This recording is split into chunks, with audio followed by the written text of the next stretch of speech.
I don't got anything for like an open. No. Yeah, I'm. The way Are we thinking of the same thing though? Probably, maybe. I'm not gonna do it.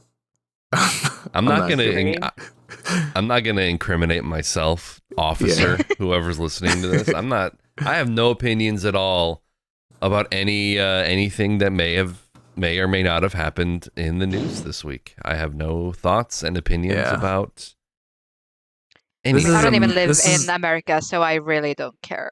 That's fair. Yeah, nobody else has heard about this. Yeah. Yeah, I have no idea what you're talking about. Whether it happened in America or not, I don't know. This is a movie podcast, sir.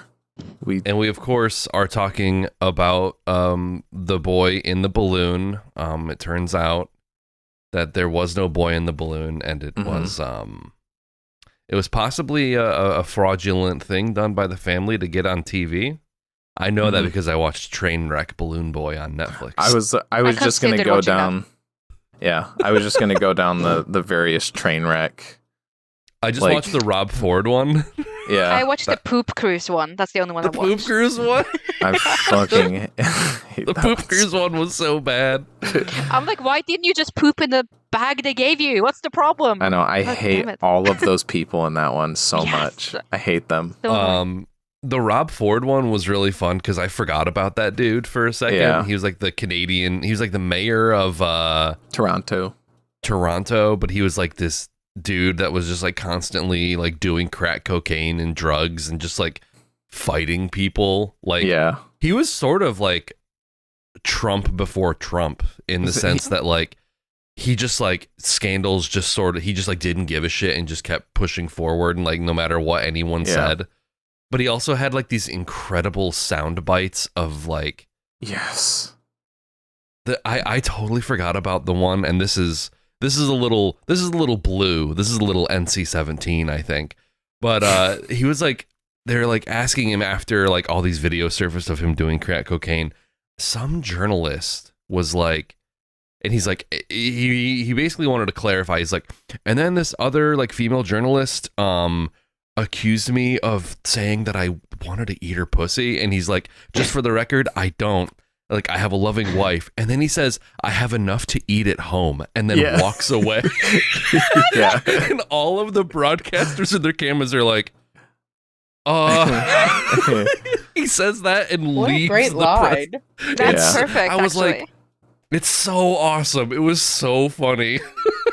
That's a great, I thought, and then he like died of cancer. I thought he like died of an overdose. I had That's like a Berenstein, like a Berenstain Bears moment where I was like, oh yeah, like that's the natural conclusion of a guy like that is that he eventually just like has an overdose and dies. But then he gets cancer, and it's like really kind of sad because he seemed like, it is kind of like he was finally cleaning up and but it was kind of sad. He's like pushing like camera operators out of the way, like because he's a big dude too, so it's like him just kind of walking around. He's just like it's great.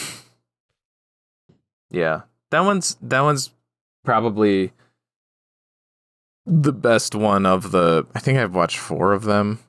The Trainwreck series, and that's just because he was just a really like fascinating specimen.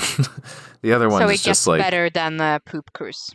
What I'm hearing. That is the worst one in my opinion. That's the bar. Poop Cruise is the bar, and it's on the floor. I absolutely hated that one. Yeah, I feel like all of them, except maybe the Rob Ford one was like, I'm sure there were still some annoying people in it, but like all the other ones have annoying people in them. But I still don't know if there's anybody as bad as like the people in Poop Cruise. They're so that just, one like, guy in particular unaware. that was just like, I'm not pooping in the bag, and I took it as a personal like thing to not do it. And then it's just like, why is there poop on the floor? It's like, well, it's because people like you didn't do what you were told. Yeah. And who was like talking about his father-in-law more than his fiance. He was obsessed. It was weird.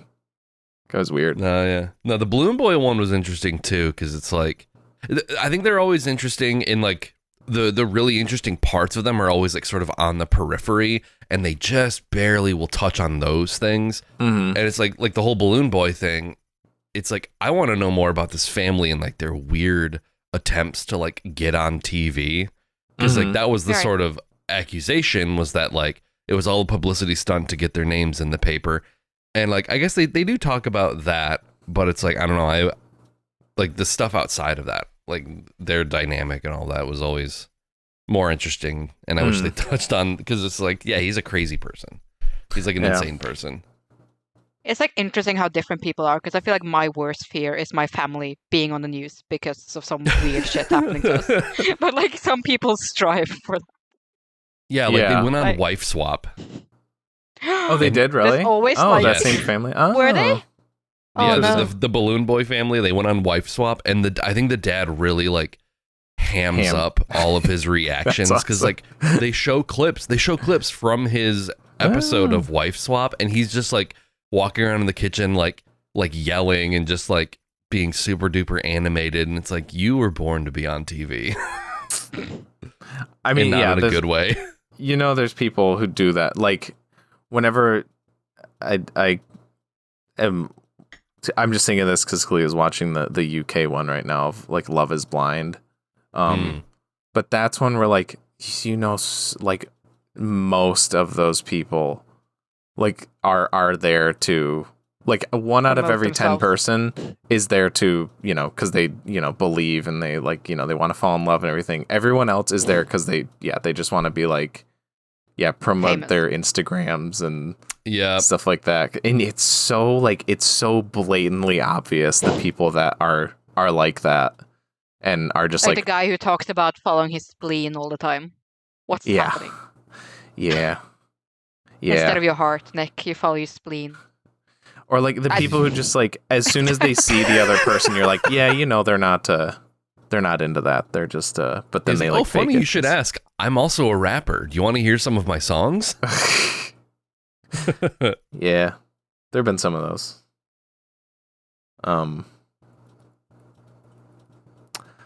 But yeah, how do we get on this?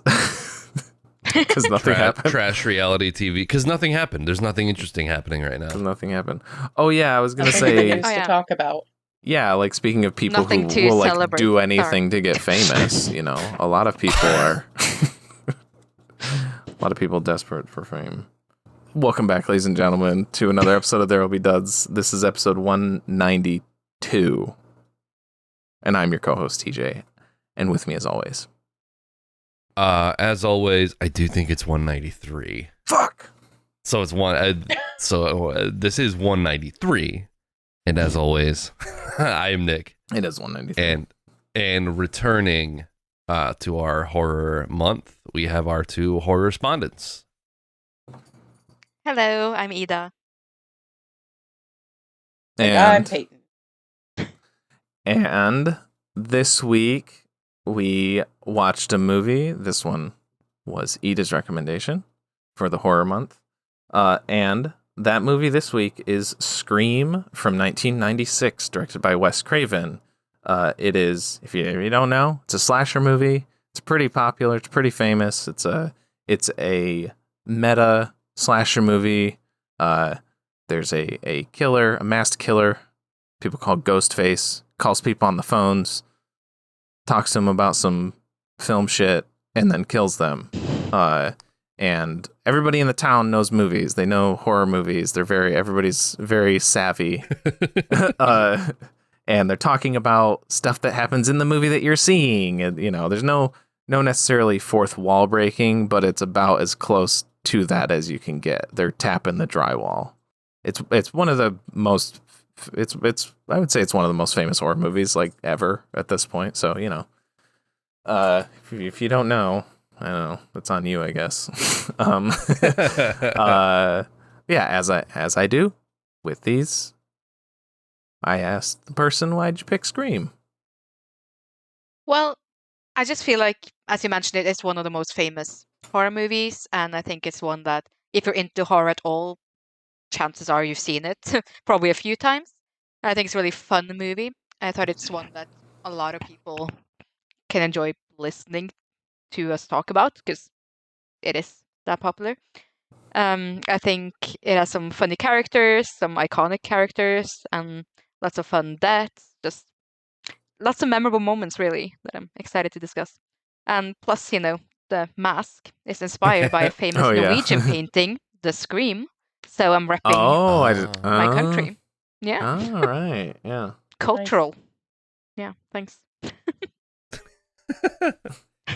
Yeah, I don't know of another horror movie from this time period that like entered the zeitgeist in such a way. Like after the first Scream movie, like that ghost face mask was like everywhere. Like, as a kid growing up, I think every third Halloween costume that I saw of like kids outside for like trick-or-treating was that.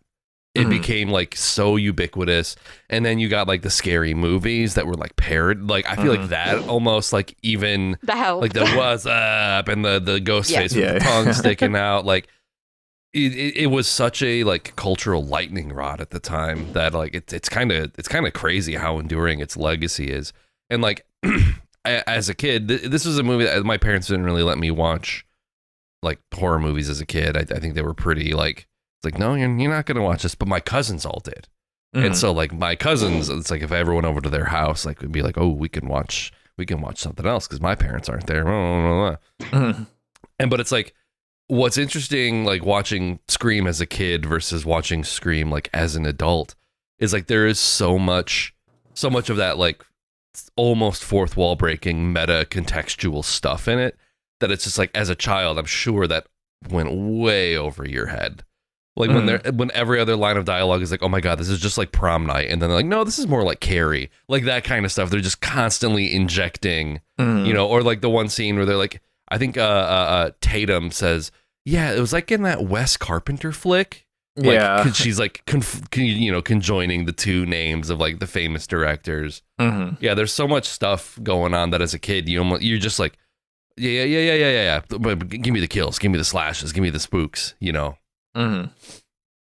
Yeah, I think definitely for the decade of like the 90s, I would say the only other horror movie I can think of that's like as important or like impactful as this is like Blair Witch Project. I can't think of anything else. Like Scream and Blair Witch have got to be like the two horror movies of the 90s. Yeah. And then even for the decade following, I'm trying to. There are definitely some I like Saw and stuff, but I mean the aughts were like that was the remake period where it was all like that was a super remake and sequel heavy. Not that every decade's got their sequels, but yeah, that's it. That is interesting to think about. Of like, Scream was really like the first of its kind of that like satirical meta commentary horror movie. I mean, I don't know, mainstream at the very least. Like there might have been other movies that kind of did it, but like I don't know. It's like it created its own distinct genre, which I think is like really rare for a movie to do. Like usually they're like derivative of something. It's like I would say I don't know. I mean, it might be at least as direct. It was probably the maybe the first one that was like as directly like meta self-referential. I would say it's like the Blair Witch Project of that stuff. Where like it's not like Blair Witch Project wasn't the first found footage movie, but it's kind of like the the tent pole. Like it's what everybody like refers back to. It's like it popularized it and stuff, and so that's kind of what I would equate it to. Because like it's not Wes Craven, it's John Carpenter, but there is sort of like that fourth wall breaking a little bit, I think, in Evil Dead and then Halloween, where like they sort of had that thing where in the original Evil Dead, when they go into the basement for the first time, there's a Hills Have Eyes poster that's like torn in half. Yeah. And so then you watch Halloween, and I think the babysitter is like falling asleep on the couch to Evil Dead on the TV. Oh yeah, right. And so I think it was sort of this like meta like back and forth between directors, where I think people like extrapolated more from it than there probably was. But it was like, oh, Evil Dead is saying like, oh, you thought Hills Have Eyes was scary, like check this out. And then in Halloween, it's like, oh, look at this, like you thought Evil Dead was scary, well, she's falling asleep to it on the TV, like check this shit out. So it's kind of like this little, you know, playful ping pong back and forth. So there were instances of like movies referencing other movies, but this is the first time where like the Randy, I think, is like, yeah, the Jamie Kennedy character. This is like the first time there's been like a character that's just like addressing the rules of like horror movies. Like and directly, like he has that scene where it's like, okay, you can never have sex because virgins live to the end of the movie. And then he's like, you know, it's like, and then also like never go do this alone or never go do that. And it's great. Was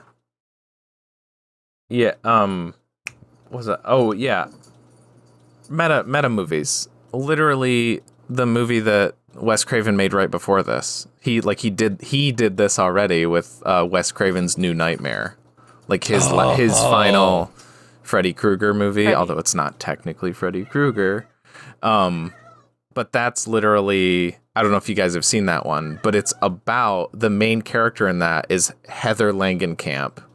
Yes. Playing herself. Yeah, who's the actress from the first Nightmare on Elm Street. And she's being hunted by like the real like entity that Freddy Krueger was based on. Wes Craven is a character in the movie as himself. Robert Englund plays himself in the movie. And yeah, so it like he himself has done this before, but this obviously, like, I think people know New Nightmare who know horror, but I mean it's not like Scream. Still, that's what I mean with this being kind of like the tentpole like starting point of this kind of stuff, right? Because it's like people knew Nightmare on Elm Street, like the first one, but like Wes Craven's New Nightmare was not like, it was like, oh, another one of those. Another Freddy Krueger movie. They probably didn't really think of it as like it's like this the sequel problem that you have with like you know, Friday the 13th and all those other tentpole movies where you're like, oh yeah, Wes Craven's got a new Nightmare. Yeah. But yeah, he kind of struck gold with Scream because he did have it was like an iconic original like killer, like again, that mask is like ubiquitous everywhere. Like he got all the right things together to like make something. I don't know, it's wild. Yeah. And I feel like you can recommend this movie to someone who's never seen a horror movie in their life. Like if someone's like, oh, I would like to watch my first ever horror movie, like, okay, Scream is perfect. It's not really that scary, or like jump scary at least. Yeah. It's funny. It has like other things going on rather than just the dark kind of tension. I don't know. It's a really easy movie for people to watch. Yeah, there's a lot of it's very comedic. There's a lot of like even when there is like, you know, when Ghostface is around, there's still like I'm thinking in particular of the scene where Randy's on the couch after the party and he's watching Halloween. And he's something that I can't, like, I've seen this movie so many times, but I never really like keyed to the fact that he's watching Halloween. And obviously the joke is that he's being like, oh, look, he's behind you. And Ghostface is right behind him, obviously. Watch out, Jamie. You know he's around. You know. Oh, there he is. I told you he's right around the corner. Jamie. Look behind you. But the part that I never really like thought about before is that he's saying Jamie, because it's Jamie Lee Curtis in the movie. He's like, Jamie, look behind you, Jamie. And his name is Jamie too, Jamie Kennedy. I've never thought about that. Shit.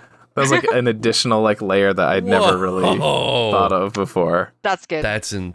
But like that's what I mean. Like there's tension. Obviously, because there's Ghostface right behind you. You know, you don't know what's gonna happen. Is he gonna kill him?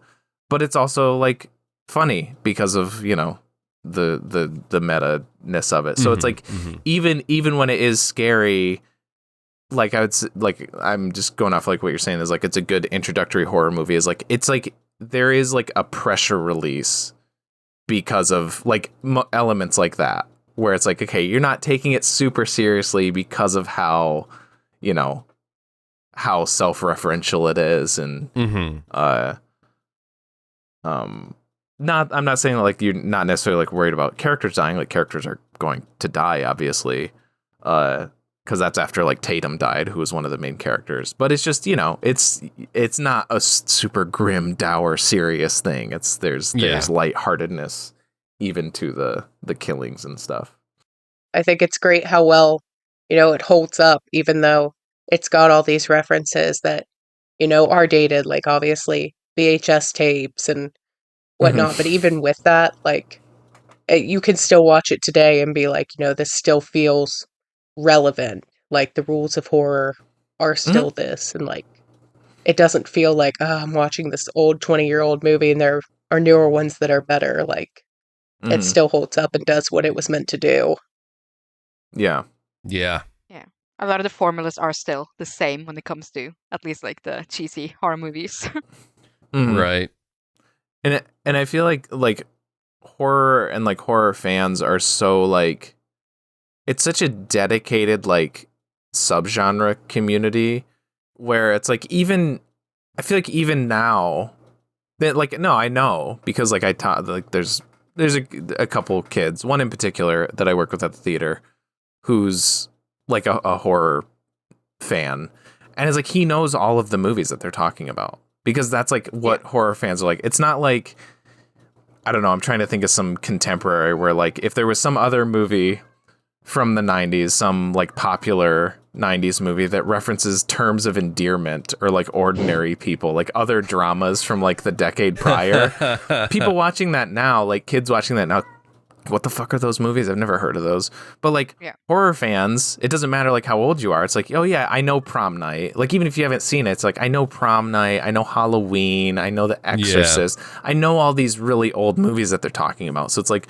horror doesn't age in the same way that other genres do. It's really, it's kind of like a timeless in a way. Like I think that it dated but timeless, you know, there might be some, I guess that's kind of what and it's like I do think it's and I do not mean this in like a derogatory way at all, not to say that like they're dumb or they're simple, but I do think with horror like the barrier to entry is much lower. Like if you think of like Ordinary People or Terms of Endearment or like these older movies, you know, for some people it's like, oh, these are like these prestige dramas or like, you know, more mature adult movies that like, you know, maybe I don't watch those. Or if they're referencing, you know, I know a lot of people are like when they see something in black and white, they're like, ew, that's old. I don't want to watch that. Like they don't think that there's anything worthwhile in watching like older movies like that. So when they reference them, they're just like, yeah, whatever. But horror, yeah, like you said, it is like usually very, very timeless. And a lot of, you know, it's like the genre hasn't changed like all that much, I guess. I would say the newest like development in the genre is like the sort of I don't know, I would call it like the A24 elevated horror era, which is like these more trauma psychological style horror movies, which, you know, I still like those quite a bit too. But I don't know, I would say that's like the latest development in like horror because yeah, you go back to those other ones and a lot of them are just like, you know, gory, scream queeny, you know, slashers. Yeah, it feels like a big difference between like this and movies like Hereditary or Get Out and like Us and stuff. Well, yeah, and it's like I feel like horror also like always has had some type of like social commentary, but I think it was maybe for sure, maybe like the subtext was like a little bit deeper or like, you know, not, I feel like now it's just like the social commentary is almost like hit over the head. Like it's very much the forefront of it, where maybe back then with like older horror movies, like it was there, but it wasn't like you had to think about it or maybe see it a couple times to be like, oh, this is what they're trying to say. But now it's, you know, it's more overt, I guess you could say. Yeah, like I just watched a one last night from the 70s called Dead of Night. And that one's maybe a bit. That one, I feel like if that came out today, could be like branded as like that sort of like elevated, maybe a little bit, because it's not like super like gory or horrifying or whatever, but it's like it's about this guy who's like in the Vietnam War. He gets killed at the beginning, but then he and like the family like gets his notice of death, but then he shows up and he was like reanimated, and he's like some, I don't know if he's like a vampire. It's not very clear on what he is, but he is some sort of like undead thing that comes back. Like but it's Pet Cemetery, but like a person. Sort of like Pet Cemetery, yeah. But he can talk, and he's very like weird, but he can still like articulate and whatever. But it's very clearly a metaphor for like the Vietnam War itself and how it changes people. Different. And like returning from war. It turns like PTSD can cause them to be more violent or erratic. And it's very clearly like that's what it's going for. And that, like watching that, I was like, again, it's very dated. It's very 70s. There's some very melodramatic acting, but the way that it was kind of conveying the metaphor felt maybe a little more like modern and stuff. But I think that's kind of like how they used to be. Like you could get like more heavy topics like that you would see in these, you know, more modern elevated stuff. But it's packaged in a kind of corny, like again, very, very melodramatic movie. There's some odd scenes in there, and I'm like, I'm not sure if that's intentional or if that's just because this was made in the 70s. I feel like for this one, and I don't know if this is intentional either, but you know the opening scene with Drew Barrymore, which was like, if I remember correctly, it was like marketed almost as if Drew Barrymore would have like a bigger part in the movie, and she was on the poster and everything. Yeah. She was like the biggest name at the time. Yeah. I feel like the movie almost does like people thought she was going to be the lead. Yeah. It's like the movie does like a switch of the tension as well, because I feel like the opening scene is a lot more tense than most of the rest of the movie. Like maybe definitely. with the exception of some of the scenes where Sydney is alone in her house later on. But I kind of like that it's like it tricks you in the beginning to thinking that it's going to be like a typical horror movie with this like big star as the main character, and then no, it's actually going to be all these other people, and it's something totally different from what we're used to seeing when it comes to like the classic horror movie. Yeah, that's maybe the like most like brutal scene too. When she's hanging there, it's so brutal. Hanging there, you see him like stab her in the chest. Yeah. And it's clearly like the way he like does it, and they turn, you know what they're doing. They're doing the stage stab, and she's like doing this because they're, you know, not actually stabbing her. But still, it's like you see it and like kind of go in or whatever. You see the blood come out. And then like, not to mention like her boyfriend with like his guts like spilling out in the chair. I'm trying to think like there's really not much, like people get shot, you know, and then the camera guy gets his neck slit, but it's so like quick and it's just like clean cut. And I would say Tatum gets the garage. Yeah. That's a pretty good one. Stu gets it pretty bad too at the end. I wondered if that was I know Wes Craven didn't do it, but I wondered if that was a reference to Nightmare on Elm Street 3 Dream Warriors, when she gets her head shoved into the TV and Freddy says, "Welcome to prime time, bitch."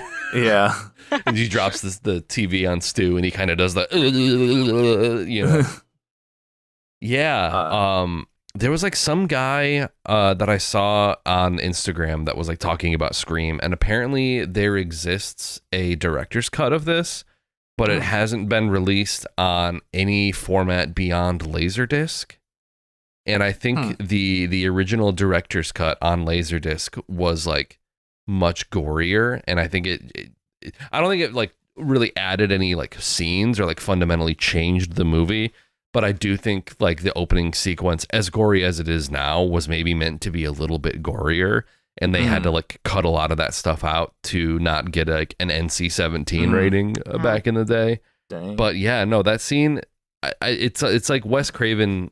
Yeah, he's pulling the rug out from underneath you because like it still has that meta stuff where it's like the killer's like oh we're gonna do movie trivia, like ooh what's your favorite, like oh what was the name of the killer in Halloween. Yeah, or like who was the killer in Friday the 13th, et cetera, et cetera. But then like, yeah, it's like the opening is very much like your bog standard slasher. And then, like it pulls the rug out from underneath you in multiple ways. And like, you thought it was going to be Drew Barrymore as a protagonist. And it's like, nope, she's dead. And then also you thought it was going to be one type of movie. And then it's like, nope, it's going to be a different kind of movie. Yeah. She's even the... Like she's the frontmost person on the poster, on like the main like poster with all the cast. She's like the closest one to the camera and stuff. Yeah. I mean that is like the iconic Ghostface scene with like, you know, what's your favorite scary movie? Yeah. It's so good. It's so iconic. It's like one of the most quotable like horror movie lines probably. Yeah. Like, everyone knows that line. I love I think my favorite line reading of Ghostface is after she says, "Name the killer in Friday the 13th. Jason! Jason! I'm sorry. That's the wrong answer. Do you guys like try to pay attention to like who is who when Ghostface is killing? Or do you just not Yes, think a little, about it? yeah. when I was watching it this time, I tried to be like, okay, so this is where they switch, and he would have had to go this fast to do that. Like, I think it's kind of fun to see, like, did they give them enough time and be like, realistically, would this have worked? And which really, I think it holds up, like, plausible. Yeah, like there's a couple scenes where it's like once you know that it's the two of them, it's like painfully obvious because there's like a number of scenes where like Ghostface will be killing someone and then Billy just like shows up out of nowhere and he looks a little sweaty and you're like, you just sprinted over here to like give yourself or give like an alibi. I think even when they're like talking in the beginning as well, like Billy looks so annoyed at Stu because Stu is just yapping about it was so gory, blah blah blah. Yeah, Billy's like, he's like, shut up. Yeah. Which I think it's so fun also because, like, when you know it's both of them, it's so obvious. But as you're watching, like, for the first time, I think it would be so easy to be like, okay, red herring. Then it's like, oh, well, it's got to be him, like, because they're both so fucking creepy and, like, off from the beginning. Yeah. So it's like, oh, it could be either, but then they keep getting alibis. And, when you know, at the time, especially, like, the two killers, like, you just don't think about, like, oh, it could be two. I know, that's the twist, kind of. Because, like, I remember being like, okay, so Stu has an alibi, like, the first time I watched it, which is a while ago, like, many, many, many years ago. Probably like 20 years ago. But it's like, okay, so Stu has an alibi, okay, settled, not him. And then it was like, okay, well, Billy got jailed, okay, not him. And it's like, I don't know who's gonna be. Is it Randy? Like, you know, I had no idea. I didn't expect it to be two. Yeah, I think that's the real twist. It's not, and that's why it is such a good twist. It's not just because the whole movie you're thinking, who is it? You're not thinking, I guess, how many is it? Yeah. You just assume that it's one person. So that's like your headspace. So when it's revealed that it's two of them, it's like it completely like just throws you for a loop, and that's why it's such a great reveal. Yeah, and I think it makes it a good so rewatch. Simple. Yeah. Like, it would make sense, I think, for teenagers to do this with someone else, because like, just to kind of, I don't know, plan out what you're gonna do and like kind of feed off each other and actually like kind of hyping each other up to go through with it. Because that. Yeah, I kind of was like looking at like, or mainly like the Tatum scene where she gets killed. I was like, she could have. It's not like as definitive, I guess, in like other horror movies where like if it's like Freddy or Jason or Michael Myers or whatever, which is like, okay, if this is, it's like there's nothing they can do. These guys can teleport or they're in, you know, They're like magical immune. entities almost. Yeah, Like I guess yeah. Michael is kind of. Especially Freddy, yeah. Yeah. But in this, it's like you watch it and you're like, I mean, she could get away. Like they're so like amateur, and they're just kind of like doing this flying by the seat of their pants or whatever. And there's no way I could not take Stu in a fight. There's no way. 100%. Yeah, so it's like it makes it more, I don't know, engaging. Even watching it, like however many times I've seen it, I'm like, oh man, if she just like did this or whatever, she could get out. I mean, like if she was able to like knock him down, open the garage door and just crawl under real quick before he shuts it again. Yeah.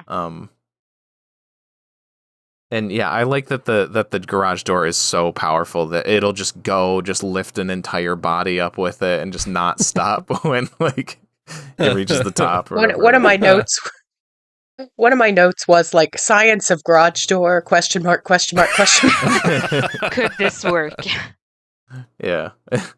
Yeah, now it's like they have like they have so many like safeguards where it's like an invisible like laser line where it's like if you cross it, the garage door stops. And like my grandma had a garage door like that like if you shut it and then you crossed a certain threshold, it would stop and then go back up because it like detected movement or whatever. But yeah, no, she just gets lifted right up into it, and she gets lifted up slow enough, but then it breaks her neck. So it's like she's going slowly up, but then it has enough force. Yeah, yeah. It's whatever. It's a horror movie kill. You know, it's not always gonna be like the most logical or whatever. It's just there to be fun and creative. Yeah. Yeah, and it is an iconic death. Like, when you think of iconic horror movie deaths, it's like, oh, the garage door. Yeah. Yeah. I really like Tatum. I was sad to see her go. Yeah. Yeah, whole cast is good. Good group of people. Yeah. Terrible group of friends, though. Yeah.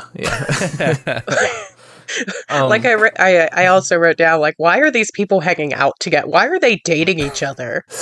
Why is Randy there? Like, whose friend is Randy? No one likes him. Yeah, No. Everybody. I mean, I had Randys in high school. You know, there's definitely people that were like in your friend group. They're around. Like, yeah, they're just around. You know, so yeah. But yeah, like Stu. Yeah, like as a whole, yeah, it was kind of didn't make total sense. And obviously Randy was hanging out with them because he likes Sydney. Yeah. That's true. Yeah. She was nice to him, so. Yeah, and she's too nice to yeah.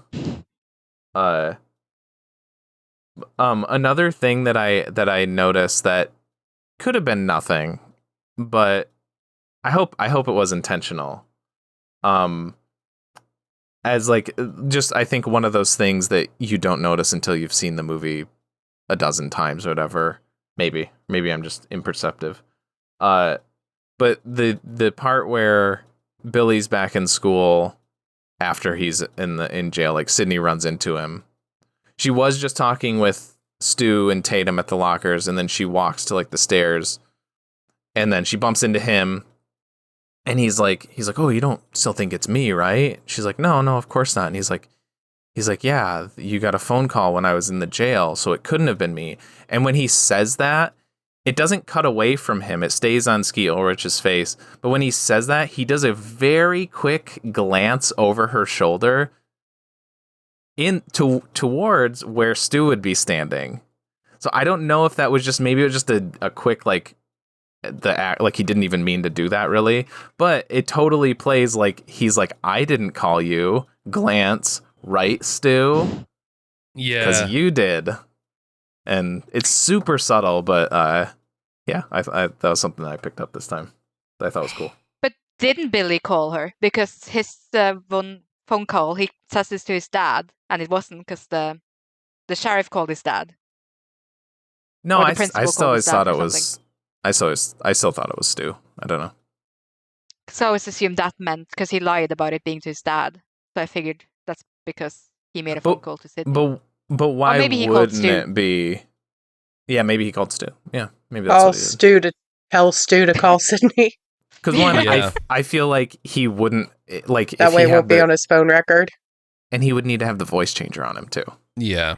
Yeah, Yeah. that's true. So he probably Oh. called Stu to let him know. Yeah. Or What to do. or he did try calling his dad, but he didn't. No, he says he did talk to his dad. That's right. Yeah. But I do feel like there's things in this movie that are red herrings more so for the or not red herrings, more so for the audience than the characters themselves. Like Yeah. the phone call thing. Like it's just the movie does these things where it makes it like when she's being attacked by Ghostface in her house and then Billy shows up at the window. The movie is very obviously trying to be like, oh, look, oh, he's here now. Oh, Ghostface is here. Yeah, Oh, yeah, look, it's yeah. Billy. Billy's the killer, but it's Billy. And then it does the opposite where it's like, oh, she got called by somebody else when he was in jail, so it couldn't be Billy. The movie, it has these very obvious, like, it's Yeah. this guy. Now it's not this guy. It's this. It's not. Yeah. It can't be him, right? It definitely can't be him anymore because we proved it. So I Yeah, kind of think it's that's cool what how the it whole almost- phone call thing was. Yeah, I think it's cool how it almost mimics like you at home with your friends trying to figure out who it is. Like, oh, Mhm. it's got to Yeah. be this person for this, only they actually say it. Yeah. Like they're playing along with you. Yeah. Yeah. Yeah, and then it almost like there's like that scene again where Randy is explaining the rules, and it's almost like he sets up the rules only for the movie to directly contradict it, because Randy never says anything about like two killers or the fact that it could be more than one person. So it's like, you know, it's like Randy, it's like, here's all the rules. And then the movie's like, yeah, and this is how we broke them and we tricked you, essentially. Just like, this is how we turned all of that like on its head. Mm-hmm. Yeah, because I mean, it even says like only a virgin, and then Mhm. the second Sydney's not Oh, a yeah, virgin, right. then she Yeah. lives.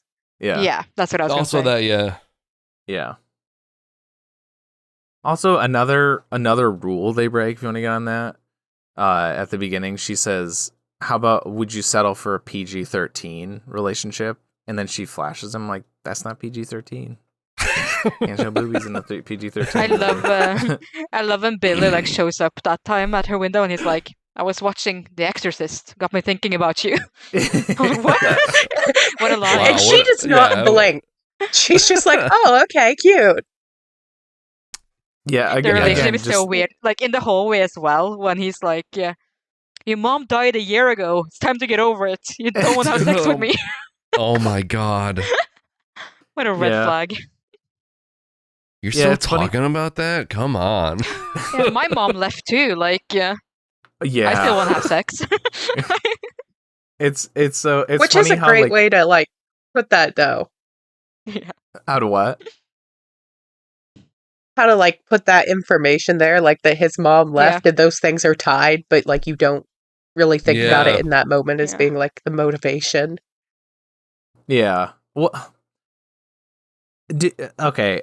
I guess I lean on it being true, but that is a little bit of a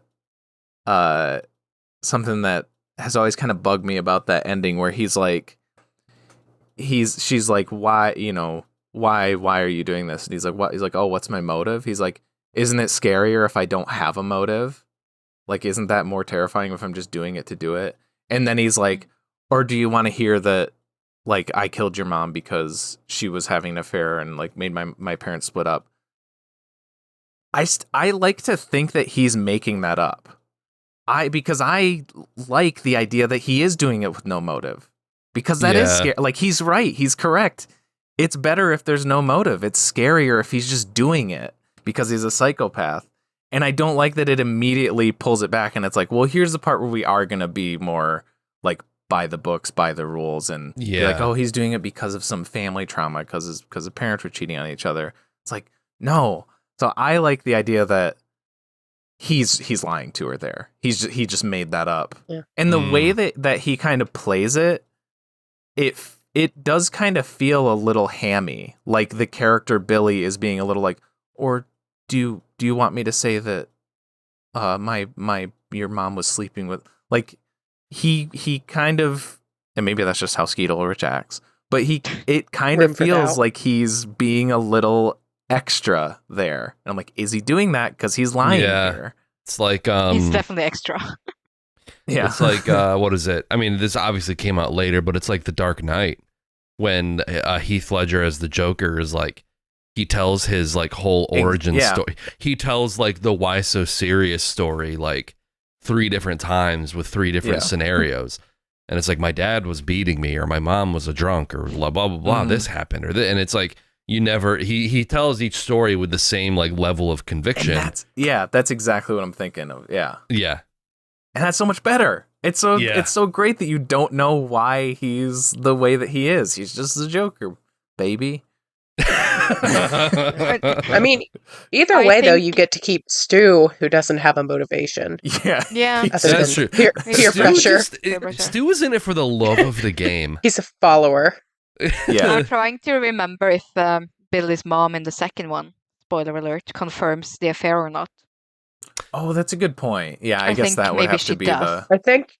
I think she does, but Yeah, I think she does. So I think what he's saying is true, but obviously it's not his whole motivation, because he kills Casey, who's his ex, and her new boyfriend. Yeah. Like, that has nothing to do with his parents. Like, he's also just crazy. They kill the principal, nothing to do with his parents' affair. Like, Tatum, nothing to do with the parents' affair. Yeah. Like, yeah, so what did the obviously principal they are. do? They like canceled school and like, you know. Did he make some sort of remark? I don't. I mean, he wore the mask after yelling at those kids. Yeah. They didn't like that he hypocrite. impersonated them. Yeah. Yeah. Yeah. Well, I guess you guys are saying like, why do any of these people like each other? Why do any of them hang out with each other? Maybe Henry Winkler was the only character in the movie to like properly identify who any of those people are, and because he's constantly calling them like little shits and assholes, and just like he's the only one who sees all the high school kids for who they are. It's just like they're all bad, they're all shitheads, and so therefore he has to die. I don't know why I thought that there was a shot of him hanging from the football, like the goalposts. I don't know. There's like a lot of like Mandela effect things that I have for this movie. Weirdly enough, like for some reason I always thought it was like 2 different parties at 2 different locations. I was like, okay, there's the party where Tatum dies, and then I thought we go to like another party, but it's like, no, it's all the same night. Like the last like chunk of the movie. It's is like half all of the movie. Yeah. I checked the time. It's like just under half of the movie is the house party. And I'm like, I thought we went to more locations after that, but no, it all takes place right there. Maybe it's because like all the party goers vacate and they leave, so it like they go to another party. Yeah. Yeah. I was thinking maybe you mix it up with Scary Movie, because I do that sometimes. That's like, a Scary Movie. Like obviously you see the principal jump in Scary Movie, so like you see him like die. Yeah. Or there could be some with the second Scream movie, because that's at college, so it's like it's very similar to this one. College, and it's got the same surviving characters. Plus and you see the kids leave that first party like 3 times. Like 3 times, Stu's letting out different groups of kids. Yeah. There's Wait a minute. And it feels so separate with like the kids watching the movie, and then these kids over here like. Yeah. Do we see it in Scream 2 in Stab? Do we see the principal like strung out on the goalpost? I didn't think about that layer too. There's Scary Movie, there's Scream 2, and there's Stab. Yeah, because you know what? Maybe that's what I'm thinking of. Because Scream 2 starts with them. Yeah, they're in the movie theater. Isn't it just Casey's scene that we see, like the opening scene? Okay. Yeah, it might just be that. Played by Heather Graham. Yeah. Yes. It's so meta. Yeah. It goes so far. I was thinking as well about when Sydney first talks to Ghostface on the phone, and she's like talking about why she doesn't like horror movies, about like these dumb like main characters. They just make horrible decisions. And then she runs up the stairs herself, which is what she just said. She was like, they always go for the stairs. They should be going to the door. That's so great. Yeah. And I think Scream 2, ends, isn't it like basically a 1-to-1 replica of like her house and bedroom from the first movie, because it's like the sound stage? I think that's Scream 3 because that's That where might they be 3 because film. they do the movie. Yeah, They're in that's Hollywood. where they Yeah. recreate. Oh my god, yeah. I've seen Scream 1 like plenty of times, but I've only seen the second and the third one like once. So it's like they're not as like Yeah, I've seen those like once or twice. And then I've seen the seen second one a Scream couple 4 a few times. I saw Scream 4 in theaters actually. Same. That's the And, first time I it's saw not- in theaters. I like it. I like that one. The later sequels, the post Craven death. Yeah. I think I like the sixth one more than the fifth one that they put out. Whichever one. That was the that's one in like New York. Yeah, that I was 6. liked that one okay, but the one before it I really didn't care for. I'd have to give them all a shot again. It just feels weird that that's like, I don't know, this is like Wes Craven's baby. Like, Yeah. it should have just ended there. I whatever. agree. Before all of this, we were talking about Stu and Stu's love of the game. And I do think, and a lot of people point this out, I think probably one of my like favorite shots in like any movie ever is at the end when they're like kind of going over the plan. And I think it's either before or during they're like kind of stabbing each other to give the alibi. But that shot when it's like Billy looking at her and Stu like rests his head on his shoulder, it is like they're so cute though. I adore that shot so much. It's They're so cute. good. Yeah. And I think it's like perfect because it's like still got that like playfulness to it, and like Stu kind of, because like Billy is like crazy. He's like, you know, just sort of He's like, so serious about it. He's not messing around. And then Stu's just like, my mom and dad are gonna be so mad at me. Like, Matthew he's like- Lillard acted his ass off. He's so so good. Like, it's so good. So Yeah. good. That's my favorite character in the movie is Stoozy. That's Woozy Stew. He's feeling a little he, like, here. He like totally changes. Yeah, he's like he gets so like he's so like nonchalant with Sydney after he's like sitting down. He's like, oh hey. Hello? Oh, Stu. What's your motive? Billy's got one. The police are on their way. What are you gonna tell them? Peer pressure. I'm far too sensitive. I'm gonna rip you up, you bitch! Just like your fucking mother! You gotta find me first, you pansy-ass mama's boy! Fuck! Fucking hit me with the phone, dick! It feels like he's auditioning for Shaggy in the Scooby-Doo movies, because he's kind of got that same like, He's preparing. Scoob. Yeah. Yeah. I love I also love my other my favorite like character, I think. I mean, it might be, I do really love Stu.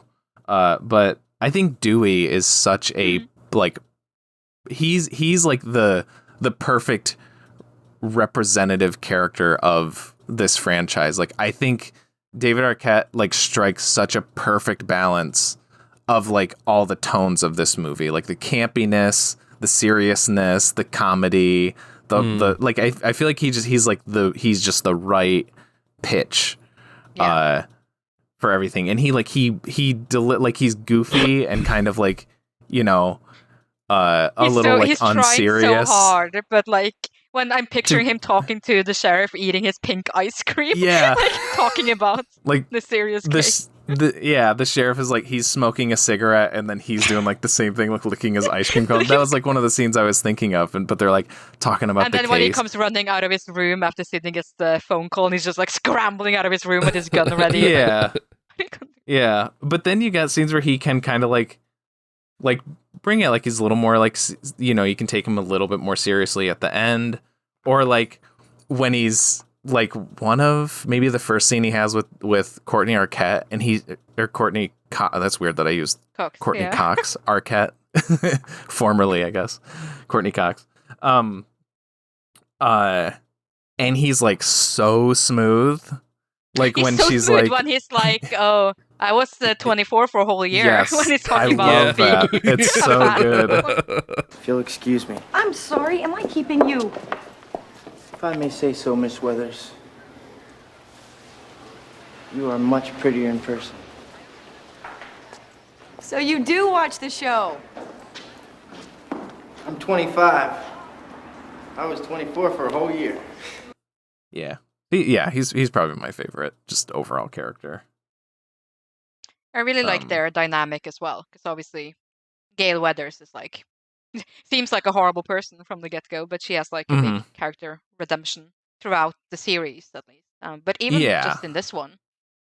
Yeah. Starting at this Like, time, I was like, go ahead.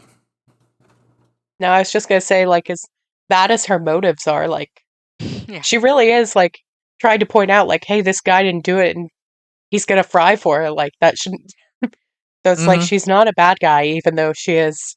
I mean, she was right about Cotton, even though I would be so fuming. It was if I was like 100% sure that some guy like raped and killed my mom, and then I'm talking to this journalist who's like, "Oh yeah, your mother seduced him. Like she was all over town seducing men." Like, yeah, that's obviously hard to hear about. Yeah.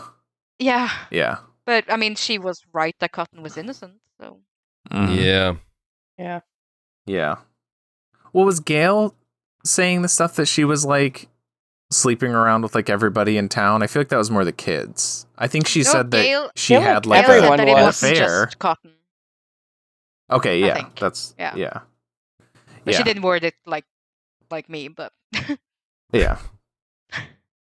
I like that. Like watching it this time, I was like, man, Gail sucks more than I remember. I was like, how does she like come around in this? But then like, I was like, oh yeah, okay. Like she really it really is like cool how they're able to like start her off as like so shitty and like that stuff. If you don't know like the truth about like her mom and like the killer, it's like, well, she's being an asshole.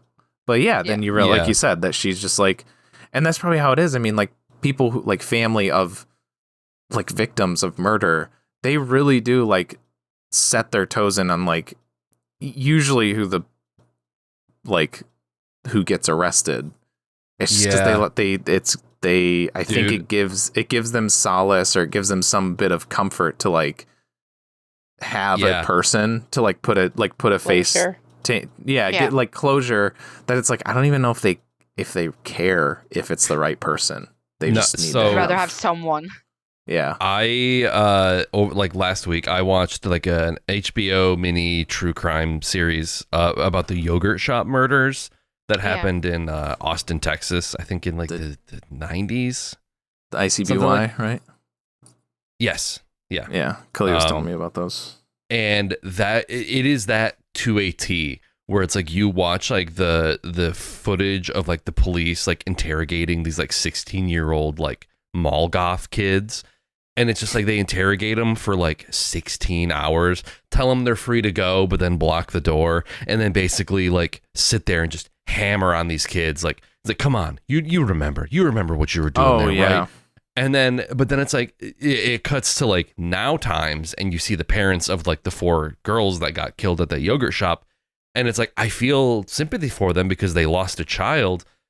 But it's just like, even given all of this evidence that like the confessions were coerced, like the police weren't really doing their due diligence. They were more interested in like blaming, it's like, it was like sort of like later in like the satanic panic time period, so they were just like, that was like an element too, and it was like this deeply religious part of like Austin.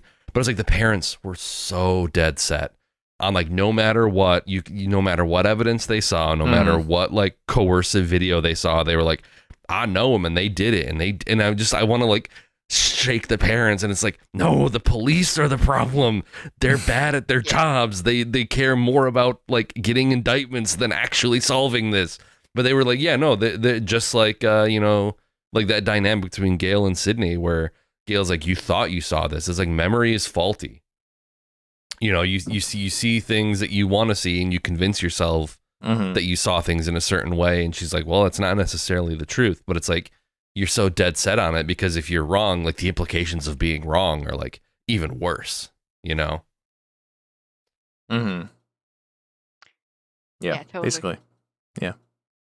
And obviously, like, the families are more, they know way more about the stuff than, like, what's presented in, like, a crime doc. But still, I feel like the ones that you see, and then you hear them and they're like, I know in my heart, like without a doubt that it's them. It's like, you can't at least like admit that like there's doubt in some of these cases, but they're like, no, I know 100%. It's like, no, you don't. I don't know 100% either way.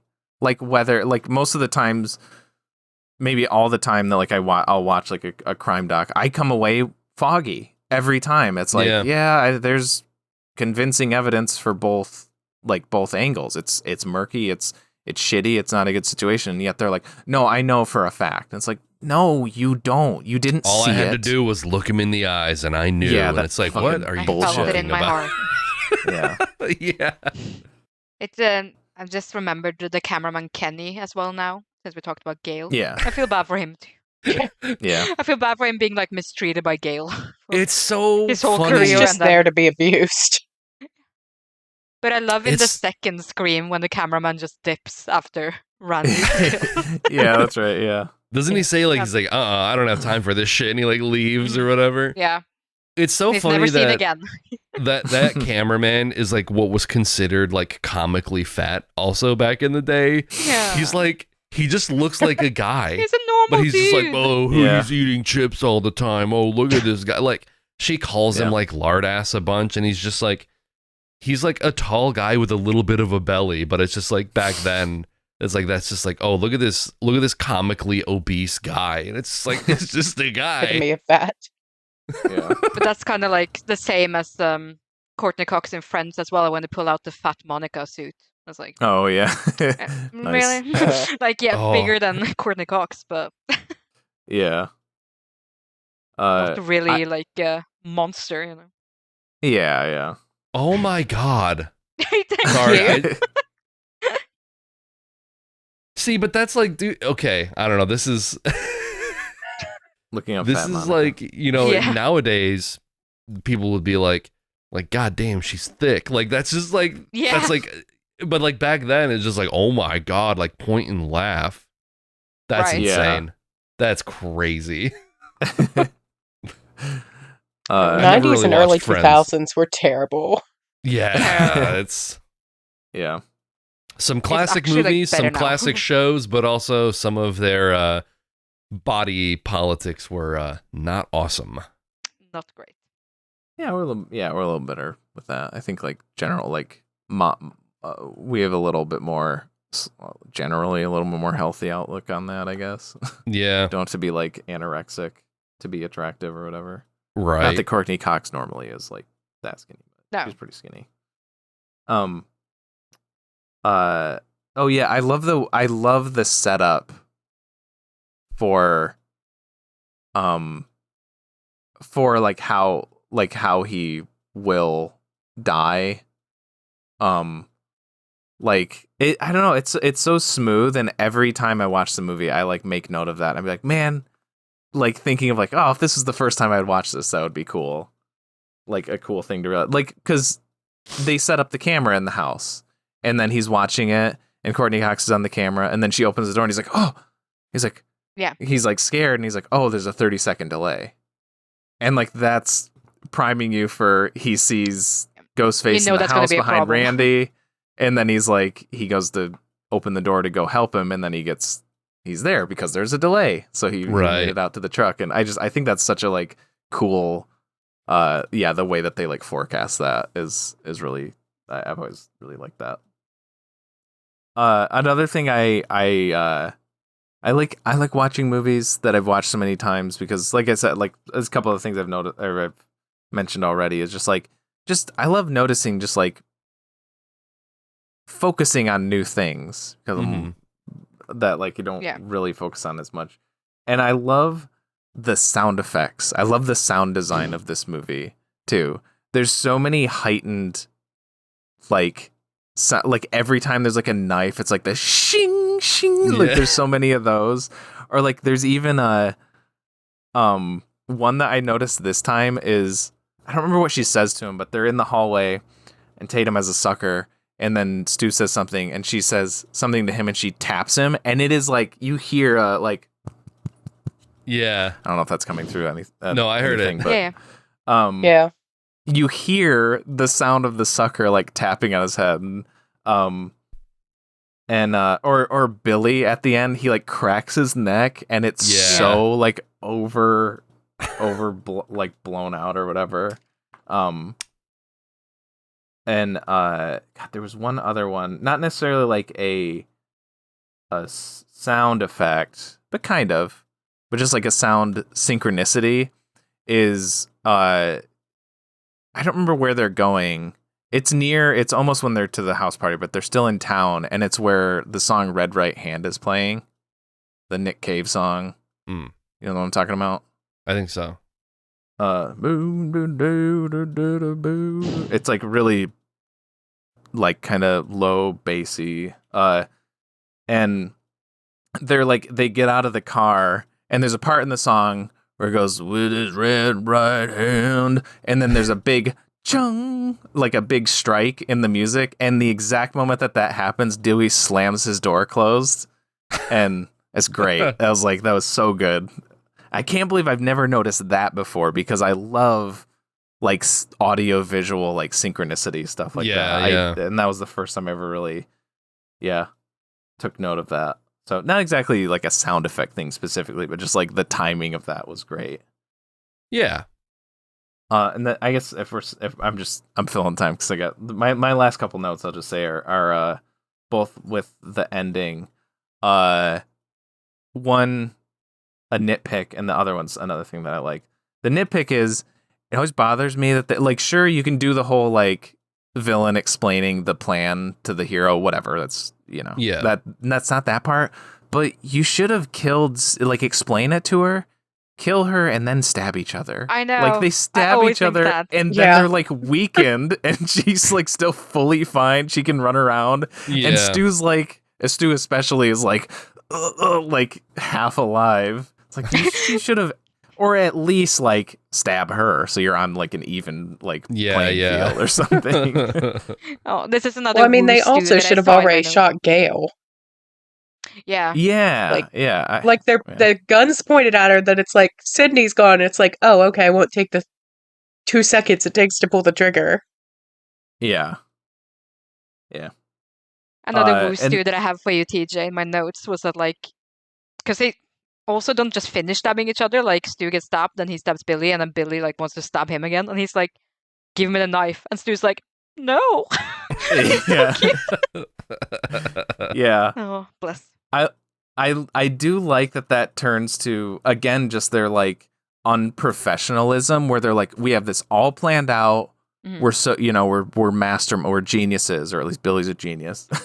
And then it devolves into I really feel like Stu ends up getting it as bad as he does because of that. Just like it's like where you're like play fighting, and then one person like pushes the other one too hard, and then the other guy's like, and then it just ramps up, and it's like stop, and it's just like you could have started out playing like, oh, we're just pretending, but then one person just goes a little too far, and the other person just gets pissed, and even though they were playing or it was like on purpose, that's what I think that was is like when Stu gets Billy's like, fuck you, that really hurt. So then he's like, I'm gonna just keep going at you because he's just got that like that natural just sort of like reaction to like it's like you got like anger but also like adrenaline pumping through you, so you're just like asshole, like I don't you're not really thinking of like what you planned, you're just trying to like get back at them for hurting you or whatever. But then the other thing, this is just a little like a shot that I really like is I mean it's technically not his death because he does do the final like the jump scare thing. Yeah. But when Billy like gets shot, and then there's that there's the shot like down on him, and he's like crawling backwards on the floor until he like stops. I love that shot, and I love his acting. Like that feels very realistic. I guess like he doesn't say anything. He's trying to like breathe, and he's like just trying to like his arms like aren't working right. I feel like it's very like very very good. Yeah, he's very good there. And then I think about like when Billy dies, like fake dies, how bad like the acting is there. Like obviously on purpose because he's fake died. Like it's a nice like difference. But he's Yeah, just doesn't like, he, like- "Oh, He like turns towards her and he even reaches He's out like, like Sydney. "Oh." Yeah. Yeah. It's yeah. Yeah, maybe that's I wonder if that's like on purpose then I mean obviously like him overacting there, but then they show him dying for real and it's Yeah. like really just like the actor can you know act dying for Yeah. real. He's not It's a Yeah, bad also and just actor. like Billy's you a bad see actor. you see how Yeah. informed Yeah. he is by horror movies. Like he's seen a million horror movies, and so it's like you think that just like you die like that. That's because like that's how it's done in horror movies. Whereas like in reality, like it takes a lot of stabs to like die from like a knife. It's like killing somebody is actually like really difficult, and it takes a lot of like force and effort and time. And it's not just like in the movies where it's just like stab, and you're like, oh, and you just like fall and you die. So it's just like you can see that that's how like informed he is by that. When like, and obviously, yeah, he's trying to like ham it up for Sydney as well to like really convince her. But it's like it's really funny that she just like accepted it, just like, oh, okay. She's like I gotta run away now. Yeah. Yeah. Probably it's much more like how Stu goes, where like you get stabbed a few times and then you kind of hang around for a little bit and you just like slowly bleed out and then Yeah. and then you go. I was just gonna say, shout out to Sydney closing the door on Randy and Stu when she didn't know which of them was Ghostface. True. It's like do the one of my same favorite thing. things. It's just Yeah. like, fuck it, I'm not dealing with this. Doesn't she just go like, fuck you both? Yeah, I think so. Yeah. Yeah. Yeah, honestly, probably the smart move. Yeah. Yeah. I like that she learns to always double tap as well. Like she always does it after Billy comes back that one time. Like in Yeah. the following movies, she's like, nah, I'm not having this shit. Yeah, in the sequels they do like they don't even let him have that final she just like does it right away. Yeah. Yeah. Yeah, that's great. Awareness is nice. Yeah. Have we all seen all of the Scream movies? I have. I have. Yeah. Okay. Let's do kind of like what we do with Creepshow. You should do when you do your wrap up. You should do your like rank the series and then go into the. Okay. Oh I'm shit. trying to think. Oh. Yeah. I know my Let order me write them down. real exactly. quick. I've always it's very easy. I for don't me. have to think about it for long. I just need to like think about how to write it down. Okay. Yeah, because like recency bias is like I think I've seen one and I've seen four the most, Mm-hmm. and then 2 and 3 I'm a little bit more murky on, Yeah, I have and mine. then okay, Well, why don't you start, Ida? Because you're Yeah. you picked it. Oh, should I do Your like movie. the ranking and the like? outro? Yeah, kind of like I was saying, like how we did that with like Creepshow with like the different shorts or whatever. When should I give Scream 1 my overall ranking? Like first or after? I'm just like roll into it. However you want to do it. It doesn't have to be roll like into it. Okay. yeah. So my ranking of the whole franchise so Mhm. far would be this one, like Scream. No, scratch that. I want to do it from bottom to top. Yeah. yeah. Yeah. Okay.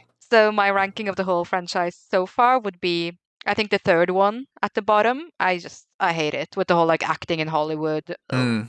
Like no, it's not for me. All the characters were like so sympathetic. Mhm. I can't say it. You know what I mean. I don't like them.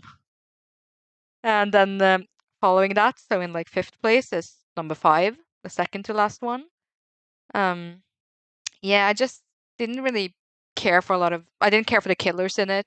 I thought it was like, Mm. no, the social commentary, whatever they're going for, was too on the nose. With like the online boards and just people being Mhm. obsessed. I don't know. And then on number 4 is the last one, 6, which I didn't really mind, but I liked some of the fight scenes, some of the deaths, some of the characters. Again, didn't really care much for the killers themselves, but the others were better than 5. Mm. In third place, I have number 4, which I generally liked. I liked the killer in that one. I thought it had some good characters, like good new characters as well, and good death scenes, and good plot. My second one is the second one. I thought it was pretty tight. It was a lot of the returning characters. I like seeing them in college. Mhm. I didn't really. Every time I watch it, I'm reminded of how much I didn't like her boyfriend, but whatever. He wasn't like a bad guy. He was just so bland.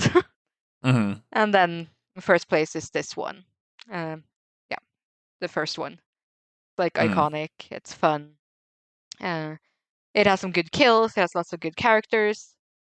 It has some original ideas and like the twist and just a lot to keep you engaged. Mhm. So if I'm gonna rate it as well right away, I'll probably give it like a 9 out of 10. It's one of my favorite horror movies. I think it holds up really well. I think it's always fun to watch. Like I can put it on and I'll never be bored, even though I've seen it like probably 10 plus times. Mhm. I think it has a nice legacy. I like Sydney as a main character and as a final girl. Yeah, enjoy the twist, like I said, enjoy the killers and their dynamic, the reveal. Mhm. Yeah, just overall really like it. I can go next. Uh. Yeah, I won't have as much to extrapolate on all the other ones because my memory is a little bit Just don't hazy. remember 'em as much. Yeah, but I think at the bottom would be the fifth installment. Didn't particularly care for that one. I mean, I'd have to see it again, I guess, but I guess if that's any indicator of how memorable it was, I don't remember anything. I remember I think Jack Quaid and Mikey Madison were in it, and like that's really the only thing. They're the killers, right? They kind of did like a Scream one where it was like two of them or whatever. Well, It all was of like them have two except the third one. Yes. And then the sixth one has three, I guess so. 3. It's like a whole family or something like that. Yeah. Yeah. Yeah, that's Yeah. Dermot Mulroney. I remember Dermot Mulroney. Mhm. So I think for me it would go 5, 6, 3, 4, 2, and then obviously this is Scream 1 is like my number 1 as well. It is, all the things that you said.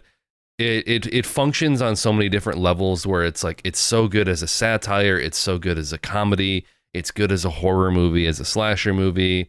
It's, as we've talked about in this discussion, there are so many different things that you could pick up on repeat viewings, like the extra meta layer of Jamie Kennedy as Randy telling Jamie to look behind him. I never even thought about it that way, and that kind of blew my mind a little bit, and I'm just like, holy shit, his real name is Jamie.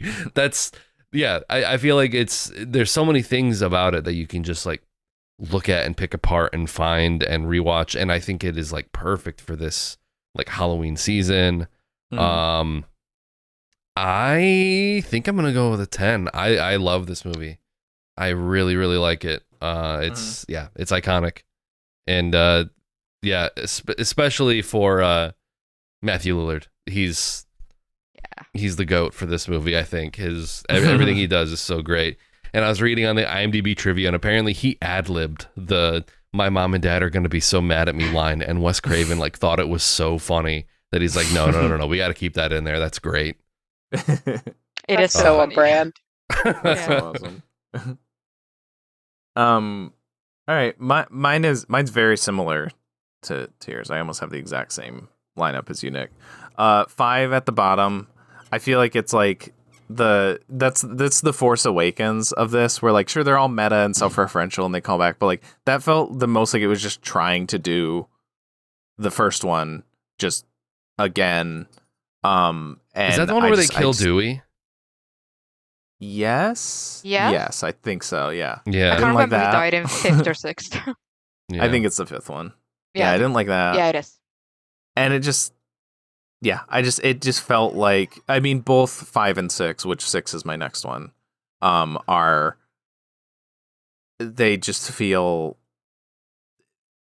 even though 3 is not great either, which is my next one, there's still like a difference between how 1 through 4 feel and 5 through 6, because like Wes Craven is just so integral to these movies. Like I don't know how they'll be able to make one as good as 1 like the lower ones from his side. So then my third one is the second one. Yeah, I guess I don't have much to say about the ones that I skipped over. 6, I honestly remember less than 5, but like in a good way. I think like it was like less annoying, so I just remember less of it.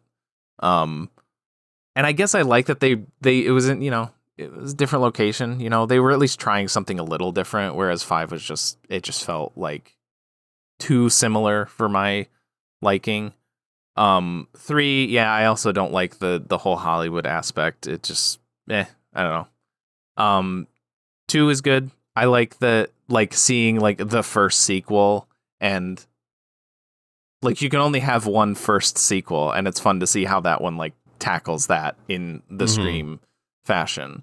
And then 4 is second. 4 is, the first one is special in its own way, but 4 is like, it's very close. I really love the fourth one a lot. I'm glad that like that, is a good one to like go out on, because I think it was his final movie too, like just final movie period, I think. Yeah, it was. Yeah. And I think that's another thing that bugs me about the fifth one is I feel like the fourth one was already like, that was the reboot Scream. Mm-hmm. Yeah. That was when we were going to reboot the franchise. And then they just kind of did that again with the fifth one. Like the next one was also like, oh, now we're going to do the reboot movie. It's like, well, you already did that with the fourth one, and it was better. I love the movie geek characters in that. I can't remember. It was Rory Culkin and Ed Knudsen or something. I think those are the actors' names. I don't remember their characters' names, but they're great. Yeah, the great cast in that one. I really, really like that one too. And then obviously this one is first. I flip flop between 9 and 10 on this. I feel like with this viewing it was a 9. I don't know why. It's weird. It's so weird watching movies that I've seen again like as many times as I've seen this versus like this week I watched a new movie called Twinless that I loved. I loved it. I barely knew anything about it. We got it at the theater last week, and I had literally never heard of this movie before we got it at the theater. And I was like, oh, sounds like it won some stuff at Sundance. I'll check it out. I walked in and like watched like a scene for like a minute, and I was like, oh, I like this. I like this little bit that I got to see. I didn't watch a trailer. I just saw that little bit. I went in and I loved the movie. It's my favorite movie of this year now, of 2025. It's my favorite movie. And I was like, easy. I was like 9 out of 10, right? And watching this movie that I know that I love, I've seen it so many times, but it's so weird that like it kind of made me sad. I was like, you can't recapture that sense of like watching something for the first time. But I'm still like, but I know I love this movie, but you don't get the same sensation or whatever. You don't get the same engagement necessarily every time. To where like I know this movie front to back. I know like everything that happens, so nothing's really surprising. There's those little things like I noticed that I hadn't picked up on before. That's always fun, but it's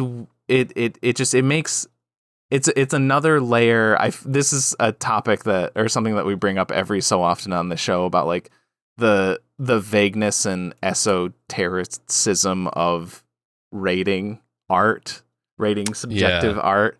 Where it's like I feel like giving this thing anything under a 9 for me personally is untruthful.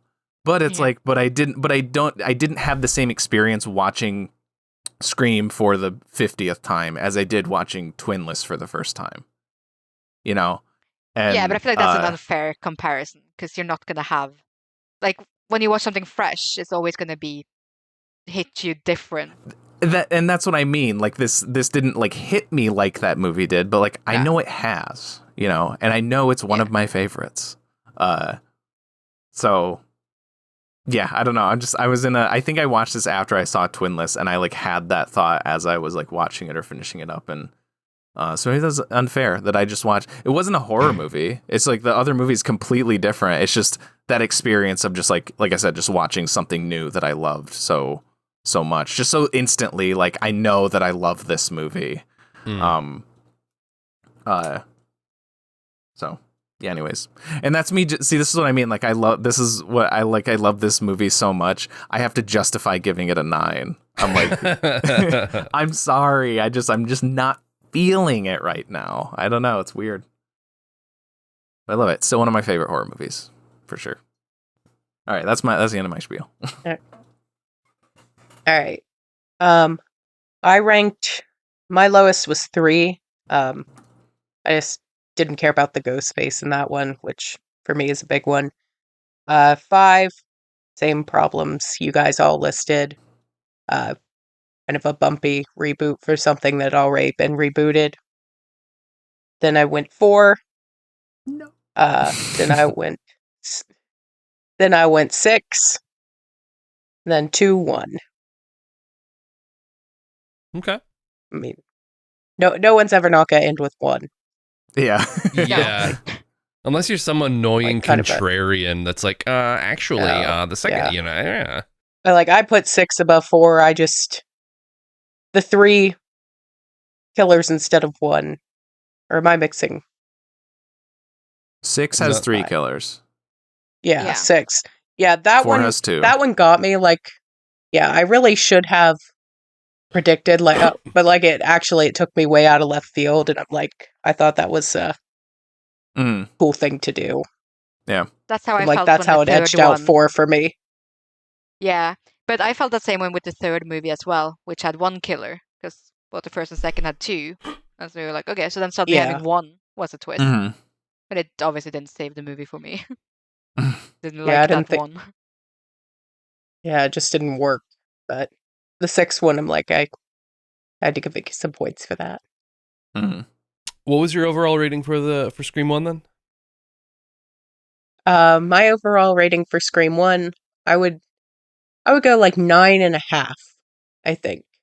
Okay. Yeah. Like, I think you'd have to be crazy not to be like, this is one of the best horror movies of all time. But I also think there have definitely been ones that I've seen that have stuck with me more. Like, I think this is good for a different reason. This one isn't like, oh, I'm gonna have to think about this. You know, it made me think so deep. I'm gonna have to keep revisiting this. But like, Right. for what it's doing, like it is masterclass at what it's doing. So Mm-hmm. yeah, 9.5.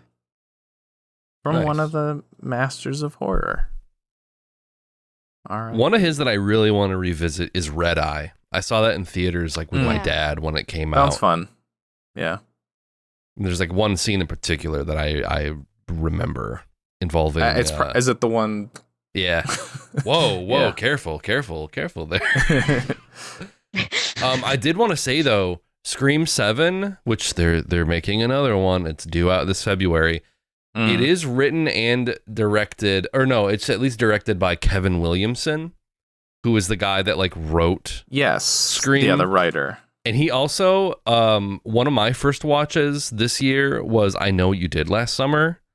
I had never seen it before up until like a few weeks ago. And I was watching I Know What You Did Last Summer, and I was like, this feels like a Scream movie. Like the way that it's shot and the way that the characters like talk to each other and the way that it's like doling out information and the kills. And then lo and behold, I looked it up and I was like, oh yeah, well that's why. It's because it's written by the guy who wrote like the original Scream.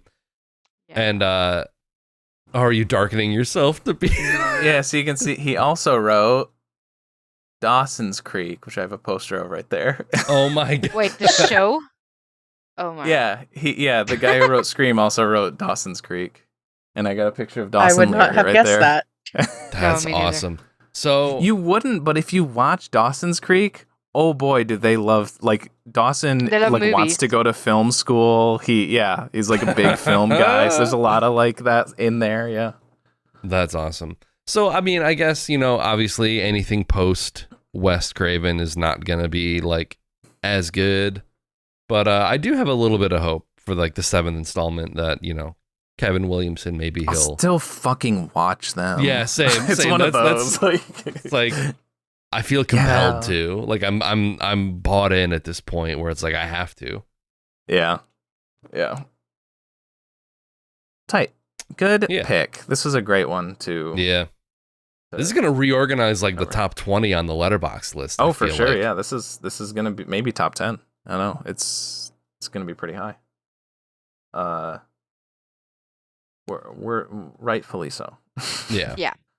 So, speaking of, we got another movie next week, next ep. It'll be the finale of our horror month. So it's going to be our dud, as we usually do. Well, as we did. It's not strictly at the end of the month since we went to bi-weekly normally, but for this it is. And it was my pick. So the dud movie I picked for our horror month finale is from 1982, directed by Stephen Hilliard Stern, Mazes and Monsters.